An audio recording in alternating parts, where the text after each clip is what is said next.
நான் முதல்வன் திட்டத்தில் பயிற்சி பெற்று ஜேஇஇ தேர்வில் வெற்றி பெற்ற பட்டாசு தொழிலாளியின் மாற்றுத்திறனாளி மகளுக்கு பாராட்டுகள் குவிந்து வருகிறது. விருதுநகர் மாவட்டம் படந்தால் கிராமத்தைச் சேர்ந்த செல்வம் தேநீர் கடையில் ஊழியராக பணிபுரிந்து வருகிறார்.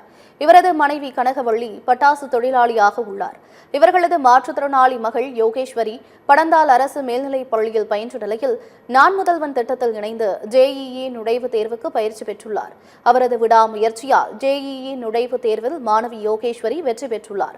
தற்போது மாணவி யோகேஸ்வரி மும்பை ஐஐடியில் ஏரோஸ்பேஸ் என்ஜினியரிங் படிப்பிற்கு தேர்வாகியுள்ளார். ஏழை குடும்பத்தை சேர்ந்த பட்டாசு தொழிலாளியின் மகளான மாற்றுத்திறனாளி மாணவியின் கல்வித்திறனை பாராட்டிய மாவட்ட ஆட்சியர் ஜெயசீலன் மாணவிக்கு விருப்புரிமை நிதியிலிருந்து ரூபாய் 5000 வழங்கி ஊக்கப்படுத்தினார். இப்போ 12th முடிச்சிருக்கேன். எனக்கு ஐஐடி பாம்பேல ஏரோஸ்பேஸ் இன்ஜினியரிங் கிடச்சிருக்கு. எனக்கு ரொம்ப சந்தோஷமாக இருக்குது. அம்மா வந்துட்டு பட்டாசு தொழிற்சாலை வேலை பார்க்காங்க, அப்பா டீ கடையில் வேலை பார்க்காங்க. நான் முதல்வன் திட்டம் நிகழ்ச்சி ஏற்படுத்தினாங்க. முதல்வன் திட்டம் பற்றி சொன்னாங்க, அது எப்படி இருக்குன்னு சொன்னாங்க. அது மூலயமா உயர்கல்விக்கு எப்படிலாம் போகலான்னு சொன்னாங்க.